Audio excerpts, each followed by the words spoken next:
الله من شرور أنفسنا ومن سيئات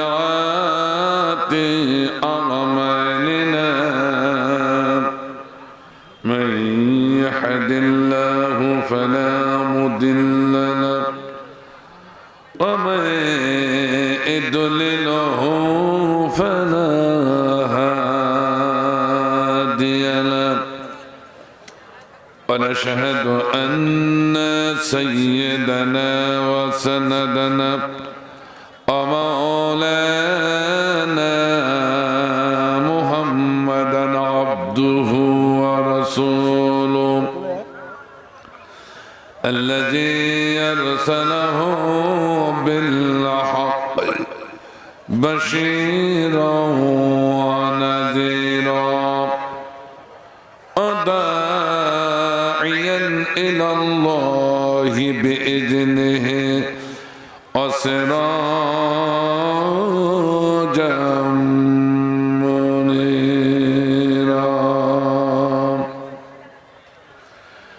সকলে প্রাণ খুলে একসঙ্গে তেলাওয়াত করি আউযু বিল্লাহি মিনাশ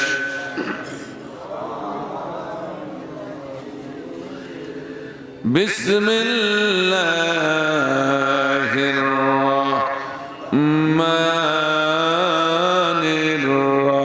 الرحيم إن الله وملائكته يصلون على النبي يا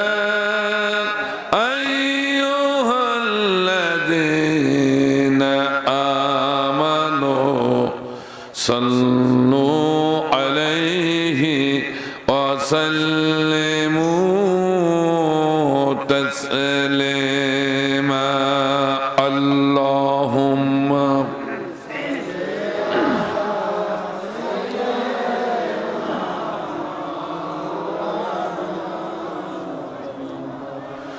وعلى آل سيدنا مولانا محمد اللهم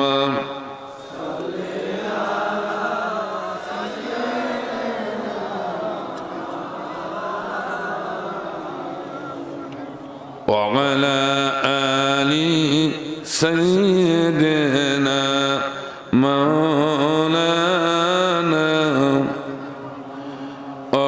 نبيجي তোমারি প্রেম দরিয়ায় সাঁতার দিয়েছি নবীজি তোমারি প্রেম দরিয়ায় সাঁতার দিয়েছি তোমারি নামেতে পাগল খোদ মাওলাজি তোমারি নামেতে পাগল খোদ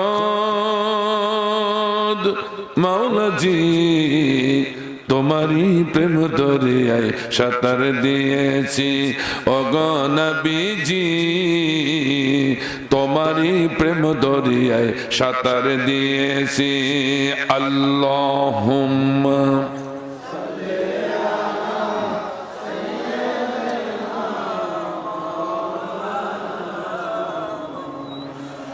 وعلى آل سيدنا مولانا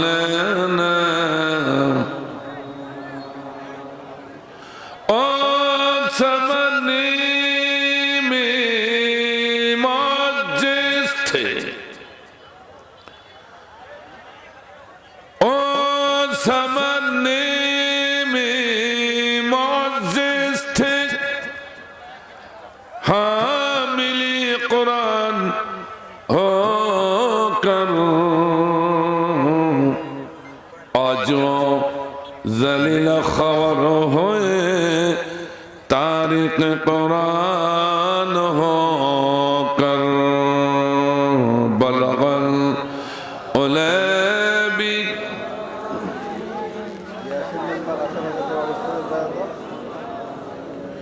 حسنت جميع خصاله صلوا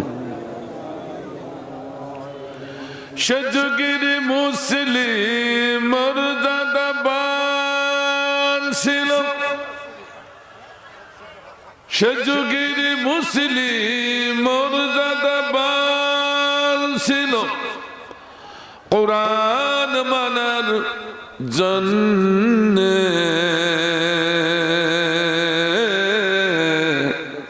আরাজ মর্যাদাহীন লাঞ্ছিত বঞ্চিত কোরআন সার কারণে বলগল ওলাবি কশফত দুজা বিজমালিহি حسنت جميع خصاله صلوا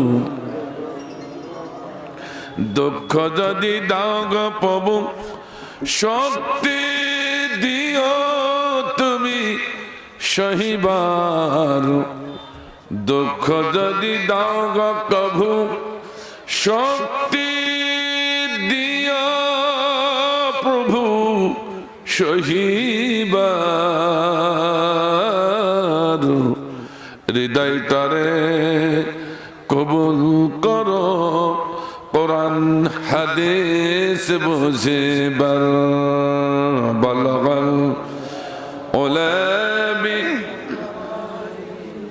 কশফত দুজা বিজমালিহি حسنت جميع خصاله صلوا عليه وآله الحمد لله আমার সম্মুখে উপবিষ্ট তাওহীদ জনতার একাংশ পর্দার অভ্যন্তরে অন্তরালে অবস্থানরত আমার স্নেহের বোন শ্রদ্ধাভাজন মায়েরা বিশেষ করে সারা বাংলার শ্রেষ্ঠ নিয়ামত উলামা হযরত হাফিজ কোরআন যুবক ভাইরা সাংবাদিক বন্ধুরা গোয়েন্দা বিভাগের ভাইরা পুলিশ প্রশাসনিক ডিপার্টমেন্টের বিভিন্ন সেক্টরের ভাইরা সকলকে আমার আন্তরিক সালাম জ্ঞাপন করছি আসসালামু আলাইকুম ওয়া রাহমাতুল্লাহ।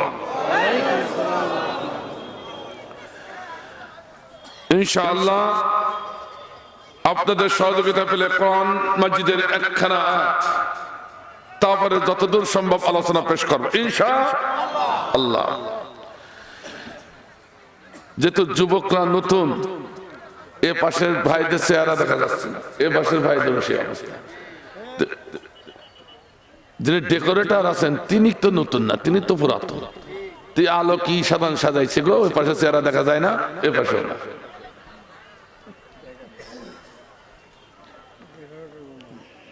আলহামদুলিল্লাহ এবার একটু ভুল হয়েছে, ইনশাল্লাহ আগামীতে আর ভুল হবে না। সভাপতি সাহেব বলছে আগামীতে আর ভুল হবে না ইনশাআল্লাহ।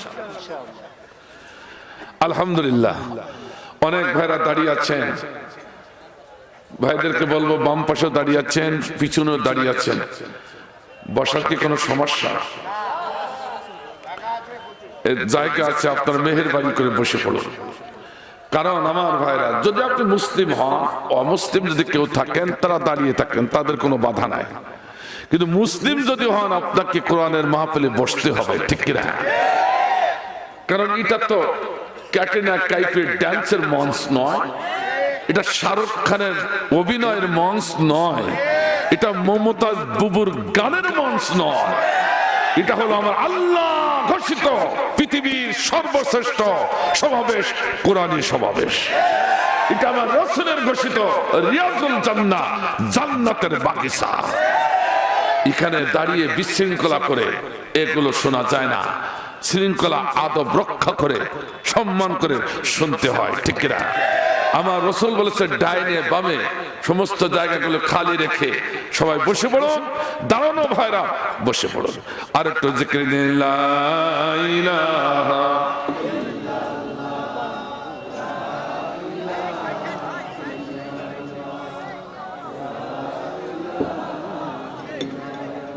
আজান লা ইলাহা লা ইলাহা লা ইলাহা মেলে আখি কত দেখি, মেলে আখি কত দেখি, নামতে ভরা এই পৃথিবী, তুমি রহমান তুমি মেহেরবান, প্রশংসা শুধু তোমারি, লা ইলাহা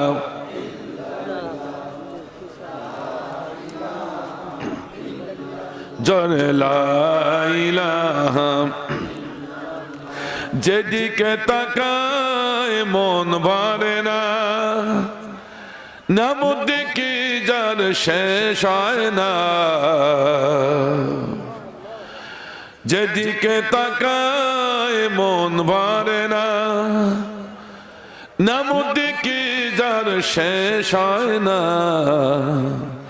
সবুজ শ্যামল ফুল ফসল, সবুজ শ্যামল ফুল ফসল, ভরে দিয়েছ এই পৃথিবী, তুমি রহমান তুমি মেহেরবান, প্রশংসা শুধু তোমারি, মেলে আখি কত দেখি, মেলে আখি কত দেখি, নামতে ভরা এই পৃথিবী, তুমি রহমান তুমি মেহেরবান, প্রশংসা শুধু তোমারি, লা ইলাহা জোরে লা ইলাহা,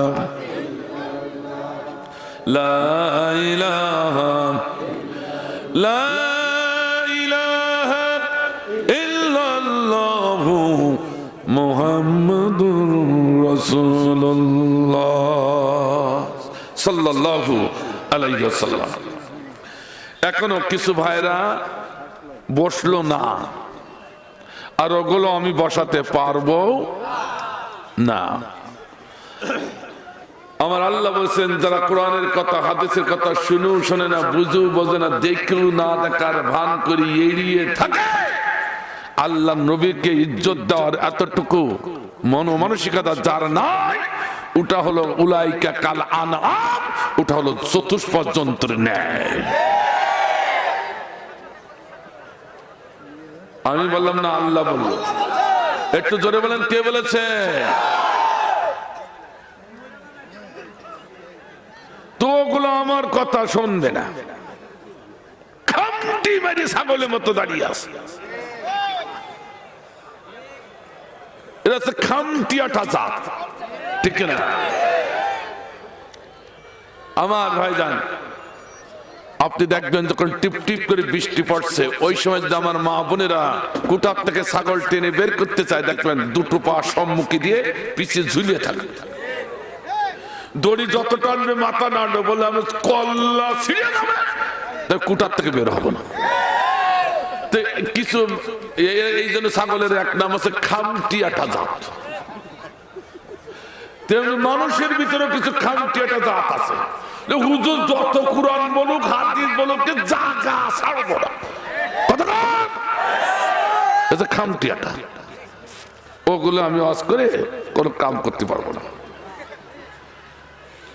এরপর আল্লাহ তাআলা হিদায়াত দিবে, সে বসবে, যার দিবে না সে বসবে না। তবে এতে কোনো সন্দেহ নাই, কোরআনের হক কথা যখন পড়বে, ওরা শুধু টেস্ট করার জন্য দাঁড়ায় আছে। টেস্ট, বুঝেছেন? টেস্ট করার জন্য, দেখি হুজুরের আলোচনাটা কেমন। যদি আমার মন মতো হয় তাহলে এখানে থাকবো, আর যদি আমার মন মতো না হয় তো এখান থেকে ফাটবো। নাউজুবিল্লাহ কওয়ান। এই জাতীয় নিয়তধারী যত মানুষ এসেছি সবগুলো জাহান্নামী। নিয়ত যদি এখনো না শুধরাতে পারে, মুনাফিকের আগুন মুখে আর বুকে করে নিয়ে বাড়ি ফিরতে হবে। আপনার বলতে হবে, আলোচনাটা যদি কুরআন হাদিসের মত মতো হয় তাহলে থাকবো। কথা কথা কা তোমার মত মতো হবে বলে তুমি কি আল্লাহ তাআলা না? আসুন সরাসরি কোরআন। أعوذ بالله من الشيطان الرجيم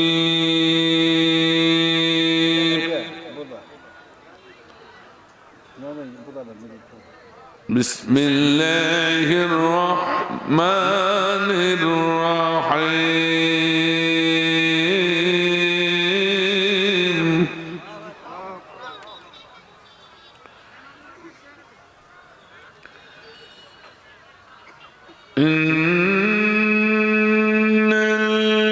الذين آمنوا وعملوا الصالحات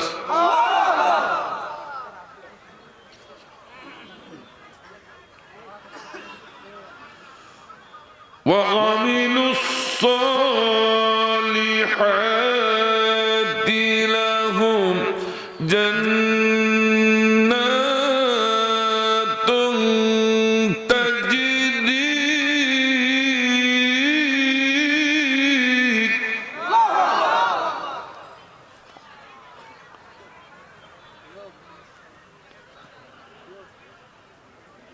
جنات تجري من تحتها الأنهار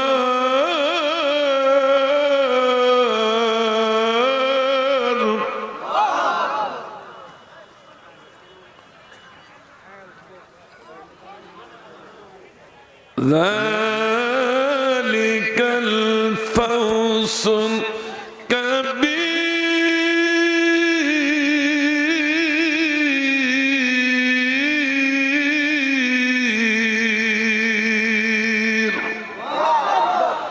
صدق الله العظيم آمين سورة البروج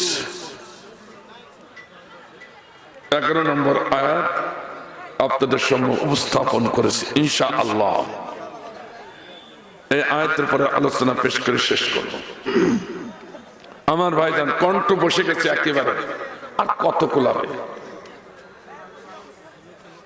একবার টেকনাফে একবার তেতুলিয়ায়, প্রায় তেতুলিয়ার কাছে এসে গেছি, ঠিক না?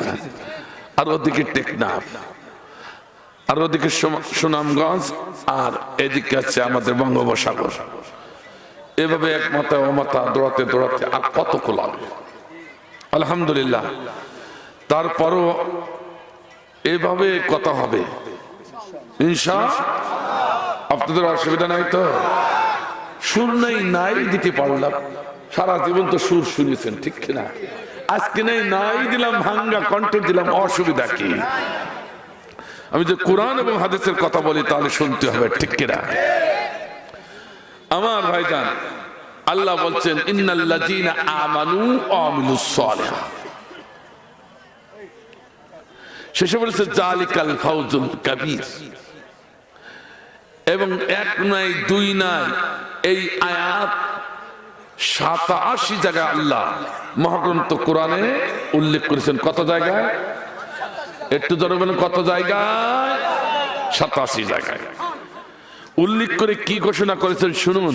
ও পৃথিবীর মানুষ, ও আমার গোলামরা, তোমরা তো আমার জান্নাত পেতে চাও, আমার জান্নাত খরিদ করতে চাও, জাহান্নাম থেকে বাঁচতে চাও। তো জান্নাত পেতে হলে টেকনাফ থেকে তেতুলিয়া, সুন্দরবন থেকে বান্দরবন, পৃথিবীর এক প্রান্ত থেকে আর এক প্রান্ত তোমাদের দৌড়ানো লাগবে না। মাত্র শুধুমাত্র 2খানা কাজ করবে, তোমাদের জন্য জান্নাত অজীব হয়ে যাবে। কে বললেন কথা? এক নয়, দুই নয়, 87 খানা, একখানা একটা নয়, কিন্তু 87 খান আয়াতে আল্লাহ বলেছেন যে দুটি কাজ যদি তোমরা করতে পারো, জান্নাত তোমাদের জন্য অজীব। আমার ভাইজান, এই দুটি কাজ আজকে হাতে কলমে মুখস্থ করে বাড়িতে ফেরবো ইনশাআল্লাহ। আমার মা বোনেরা, আপনারা কি করছেন? আছে তো ওদের প্যান্ডেল, মা বোনদের প্যান্ডেল আছে আলহামদুলিল্লাহ। আমার মা বোনেরা, আপনাদের প্যান্ডেলে কিন্তু জ্ঞানের দাম একটু বেশি হয়, শুধু বকাবকি হয়, গল্প করাকরি হয়। এই জন্য মা বোনদেরকে আগেই সতর্ক করে দিচ্ছি, খবরদার কোরআনের তাফসীর চলাকালে একটি বাজল বক বক করবেন না, কথা বলবেন না, গল্প করবেন না। আর আশেপাশে যে মারা আছেন, যে মহিলারা গল্প করছে কোরআনের আলোচনা না শুনে ও মহিলা উঠায়া দেন, ও কিন্তু দায়ুস। কারণ কোরআনের মাহফিলে যারা কোরআন না শুনে গল্প করে ওটা মুমিন মুমিনা হতে পারে না, ঠিক না? ও কিন্তু জাহান্নামী, আপনাকে জাহান্নামী করে ছাড়বে। হয় মুখ বন্ধ করে দেন, না উঠায়া দেন। আমার ভাইজান, তাহলে এই জান্নাতে আমরা যেতে চাই কিনা? আমরা সকলে যেতে চাই তো? কারা কারা যেতে চাই? দু হাত আল্লাহ দরবারে উঠায়।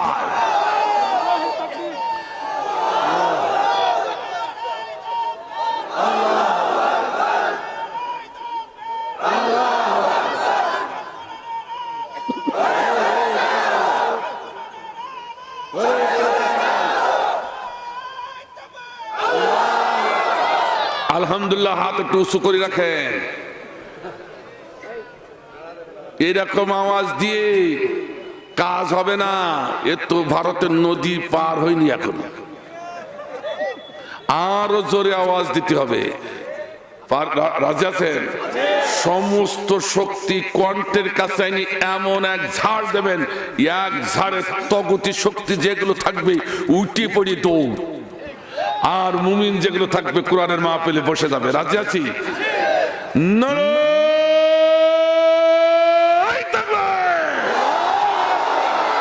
নারায়ে তাকবীর, আল কোরআনের আলো, তোমার নেতা আমার নেতা। কোরআন আছে যেখানে, কোরআন নাই যেখানে, আলেম ওলামা যেখানে, আলেম নাই যেখানে।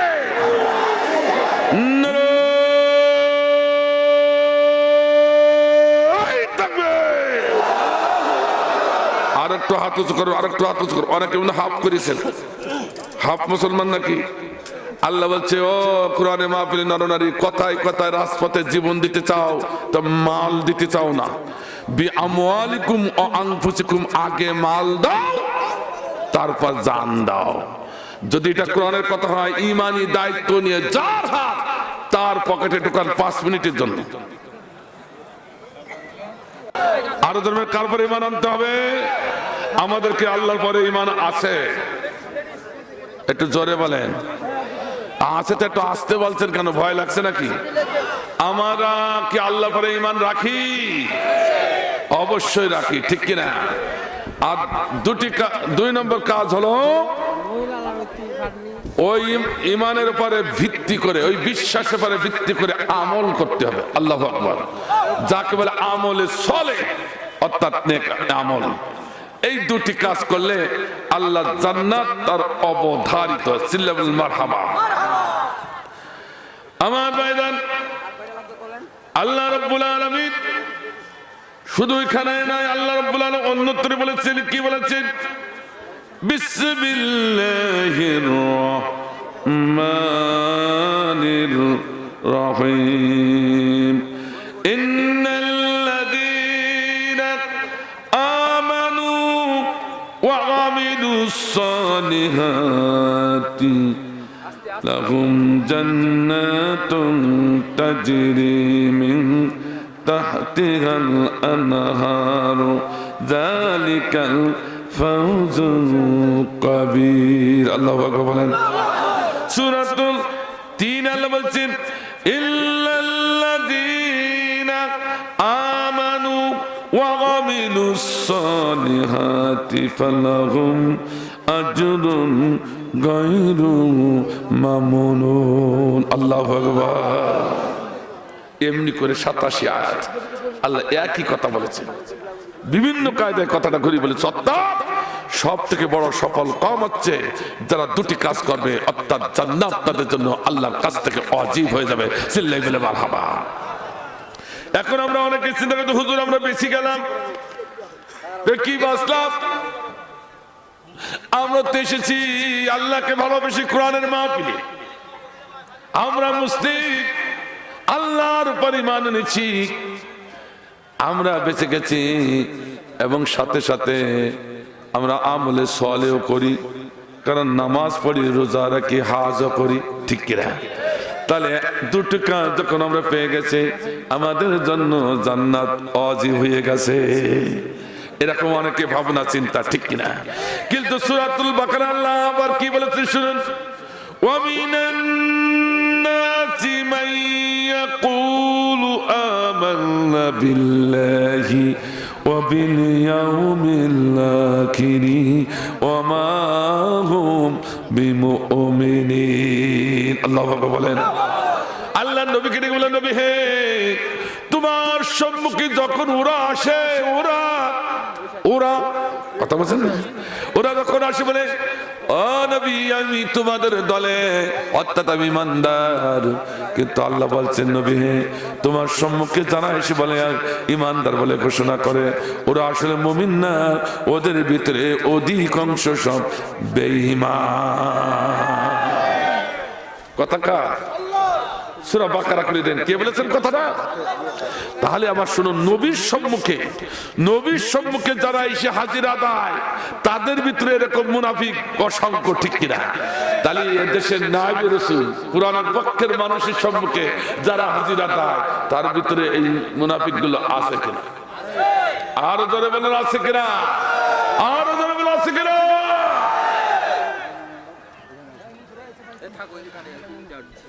আছে, তার একটা প্রমাণ কি আমি দেবো? দিয়ে দেবো নাকি ভাই?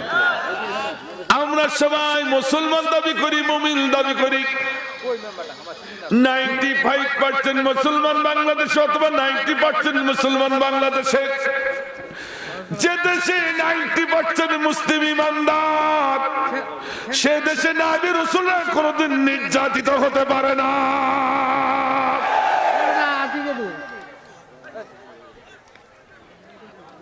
আমার ভাইজান, তাহলে বোঝা গেল আমরা 100% মুমিন হতে পারিনি। আমাদের ভিতরে অধিকাংশ সব বেঈমান।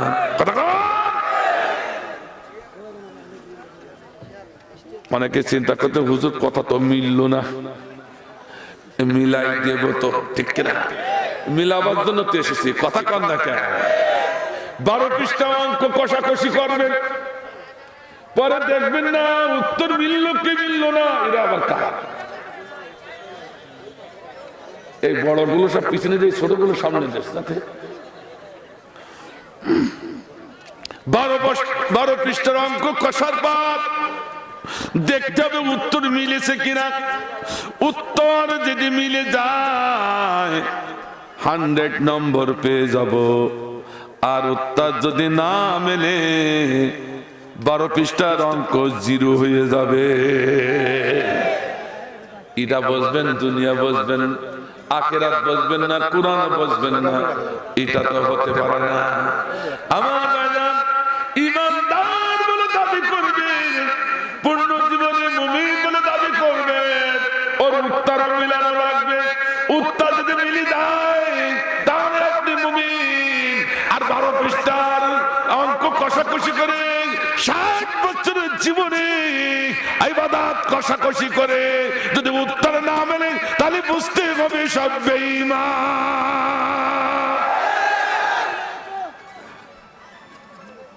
অসুবিধা হচ্ছে নাকি? আমার আল্লাহ বলছেন, কে বলছেন? একটু বলে দেব নাকি ভাই? রাগ হবে না তো? আমার আল্লাহ বলছেন, উতু ইলমা কলিলান, সামান্য একটু জ্ঞান তোমাদের দিয়েছি। গণিত শাস্ত্র তৈরি করেছো, অঙ্ক শাস্ত্র তৈরি করেছো, অঙ্ক শাস্ত্র গণিত শাস্ত্র তৈরি করে আগা উত্তর মালাও পিছনে দিয়ে দিয়েছে, ঠিক কিনা? তাই তো আমাদের সারানা, আমাদের ছেলে মেয়েরা অঙ্ক কষাকষির পর অঙ্ক বইয়ের পিছনে উত্তর মালাটা খোলে। উত্তর মালাটা খুলে যখন বলে, ও স্যার তা কি সর্বনাশ হয়ে গেছে, 12 পৃষ্ঠা যে আলজাবরা কষাকষি করি যে উত্তর বানাইছেন, এই বইয়ের উত্তর মালার সাথে তার কোনো মিল নেই।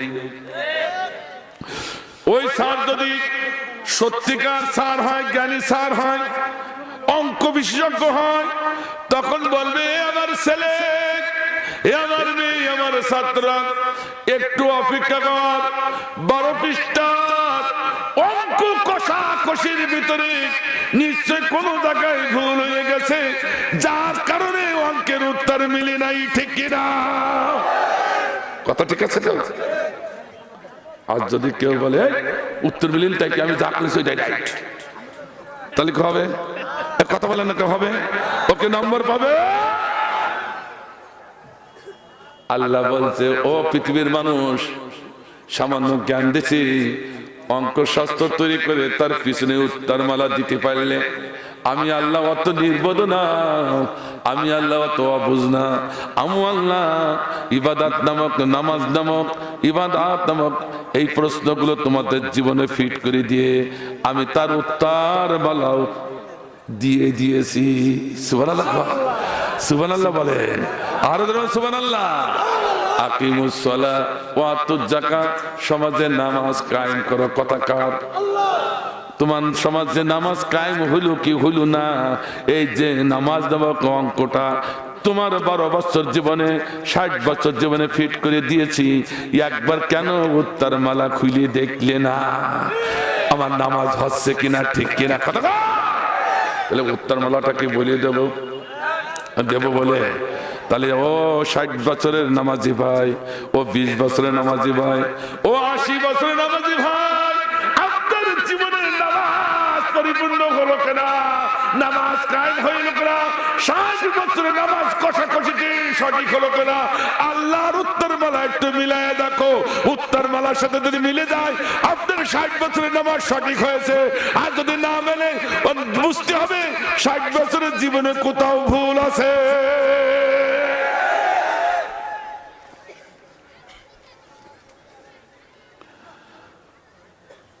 সরাসরি উত্তর মালাটা এবার ঘোষণা করছি। কে ঘোষণা করছে? আল্লাহ বলছে, ইন্নাস সালাতা তানহা আনিল ফাহশাই ওয়াল মুনকার। আল্লাহু আকবার। আর জোরে বলেন না, আর একটু জোরে, আর একটু জোরে।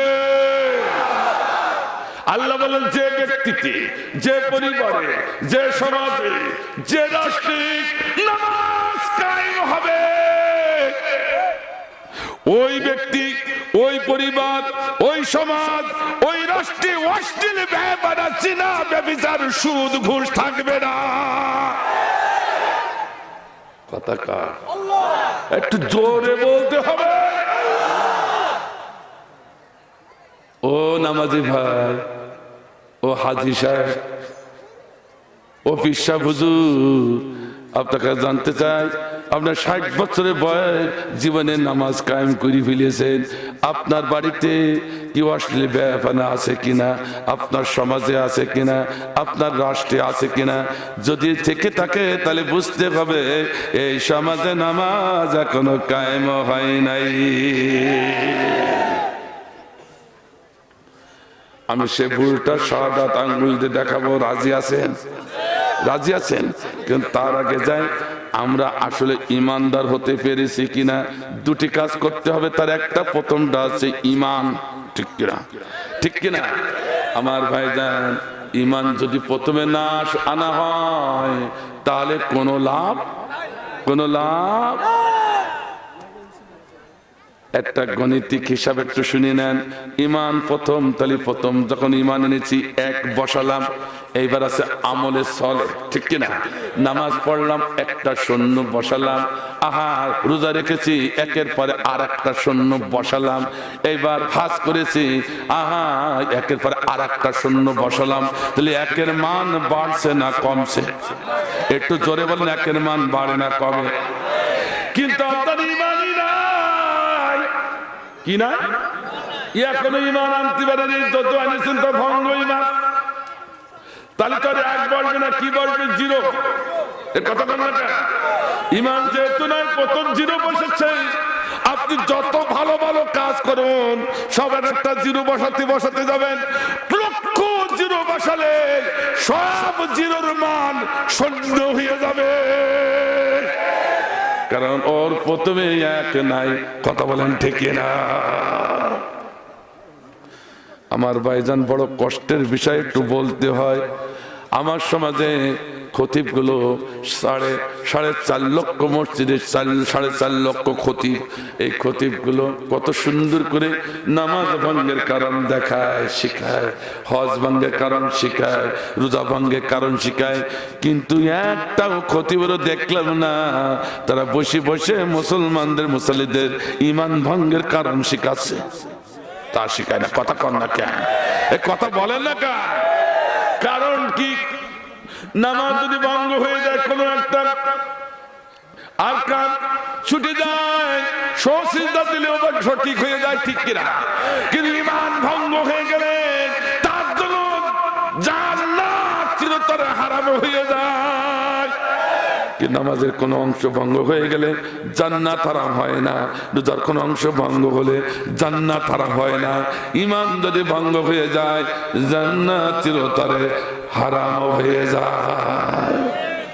অথচ সেই ঈমান ভঙ্গের আসল জিনিস আমাদের খতিবরা শিখায় না, ইমামরা শিখাতে চায় না। কারণ কি আপনাকে বুঝতে পেরেছে?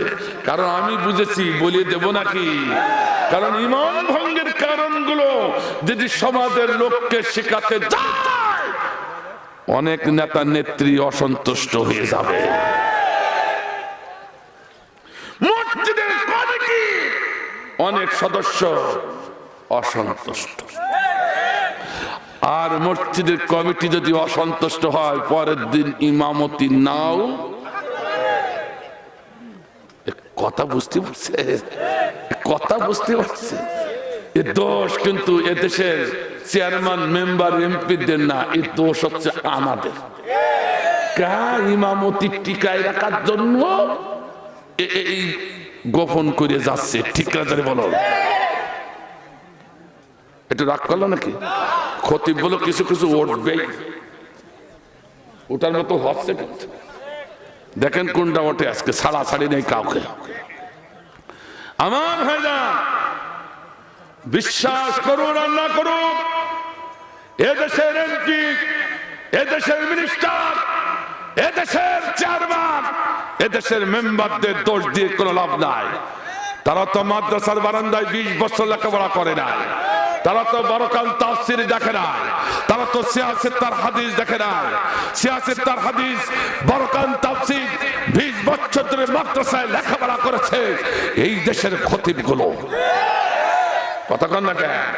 কথা বলেন না কেন? তারা যদি আজকে সঠিক কথা মেম্বারে বসে বলতো, আজকে শুক্রবারের দিন এই সঠিক কথাগুলো গোটা বাংলাদেশে 4.5 লক্ষ মসজিদের মেম্বার থেকে যদি খতিবদের মুখ থেকে কোরআনের হক কথাগুলো বেরিয়ে আসতো, আল্লাহর কসম দিয়ে বলছি, বাংলাদেশের একজন নেতার দুঃসাহস নাই মুসলমানদের চোখের পরে মাথার উপরে আঙ্গুল নাচে কথা বলে। ঠিক না?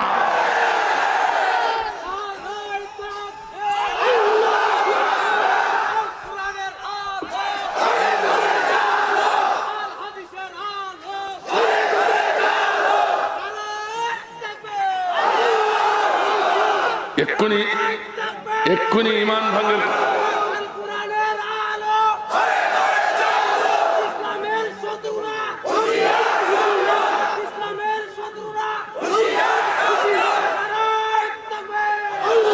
আমার ভাইজান, এক্ষুনি ঈমান ভঙ্গের দিকে যাচ্ছে, এক্ষুনি যাচ্ছে। আমার ভাইজান রাগ করেন না, আওয়াজটা শুনে যেন মনে করেন না বোধহয় এবার হুজুর রাজনীতি করতে যাচ্ছে।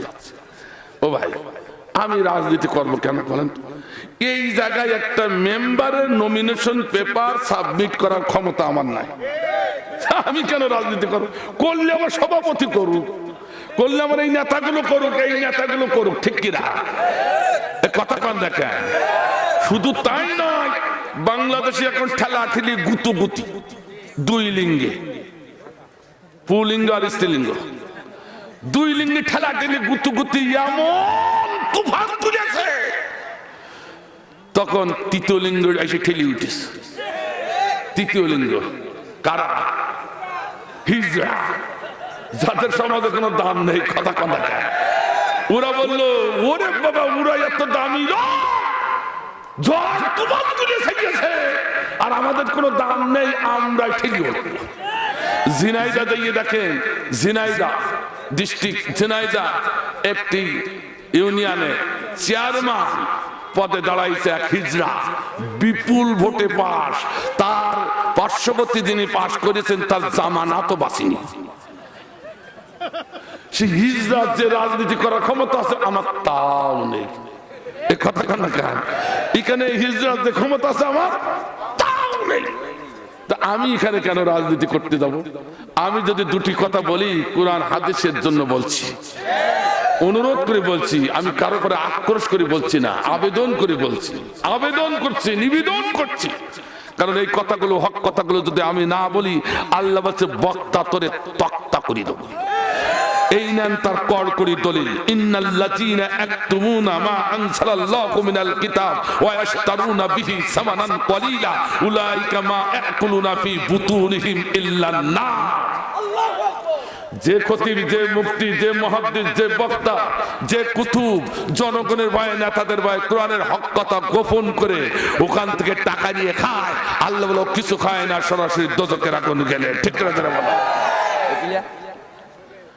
আমার ভাইজান, কোরআনের সঙ্গে যখন কন্ট্রাডিকশন বাঁধবে হুজুরের সাথে, তাহলে কোরআন ছেড়ে দিয়ে হুজুর ধরবো। কোরআনের সাথে আর হুজুরের সাথে যে টক্কর বাঁধে, হুজুর ছেড়ে দিকে কোরআন ধরতে হবে না, হুজুর কোরআন ছেড়ে দিয়ে হুজুর ধরবো। কথা বুঝতে পারছেন না? টক্কর বাঁধা মানে বুঝেছেন? কোরআন আর এক পীর সাহেবের সাথে টক্কর বেঁধেছে, বিরোধ। তাহলে সেখানে কোরআন মানতে গেলে পীর সাহেব মানা যায় না, পীর সাহেব মানতে গেলে কোরআন মানা যায় না। তো একটা তো ছাড়তে হবে, কোনটা ছাড়বো? এই জন্য মানে কোনটা ছাড়বো? আর এই জন্য হুজুরের সাথে এরকম টক্কর বাঁধে, তাহলে কোনটা ছাড়বো? আরে জোরে বলেন। একজন হাজী সাহেব যদি এরকম টক্কর বাঁধে তা কোনটা ছাড়বো? একটু জোরে বলেন, আরো জোরে। একজন আমলকারীর সঙ্গে যদি আর কোরআনের সাথে টক্কর বাঁধে তাহলে কোনটা ছাড়বো? তবে একটা নেতার সাথে যদি কোরআনের সাথে টক্কর বাঁধে তাহলে নেতা ছাড়া যাবে না। হ্যাঁ, ও তাহলে ঠিক আছে। তো আবার উল্টো পাল্টা করি না জান।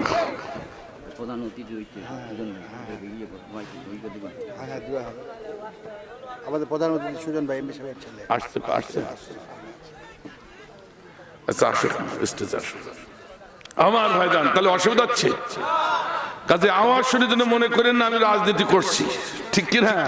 তবে একটি সত্য কথা আপনাকে মানতে হবে, আমরা জাতিতে মুসলিম, আমাদের ধর্মগ্রন্থ কোরআন, আমাদের নেতা বিশ্বনবী মুহাম্মদ রাসূলুল্লাহ সাল্লাল্লাহু আলাইহি ওয়াসাল্লাম বলা যাবে না? কালমাস লেলিল মাউশে তুংনা রুশ হে গেল ভল্টিয়ার না, কালমাস লেলিন মাউশে তুংনা রুশ হে গেল ভল্টিয়ার না। আমার নেতা তোমার নেতা বিশ্বনবী মুস্তাফা, বলুন আমার নেতা তোমার নেতা বিশ্বনবী মুস্তাফা। ভালো লাগে না? কালমাস লেলিন মাউশে তুংনা রুশ হে গেল ভল্টিয়ার না, কালমাস লেলিন মাউশে তুংনা রুশ হে গেল ভল্টিয়ার না। আমার নেতা তোমার নেতা বিশ্বনবী মুস্তাফা, বলুন আমার নেতা তোমার নেতা বিশ্বনবী মুস্তাফা। একাধারে যিনি রাখাল শ্রমিক, যুদ্ধের ময়দানে সেনাপতি, ঠিক না বলো? একাধারে তিনি রাখাল শ্রমিক, যুদ্ধের ময়দানে সেনাপতি, বিচার আসনের সুবিচারক, বিচার আসনের সুবিচারক তিনি, রাজসিংহাসনে রাষ্ট্রপতি তিনি, রাজসিংহাসনে রাষ্ট্রপতি। বলো আমার নেতা তোমার নেতা বিশ্বনবী মুস্তাফা।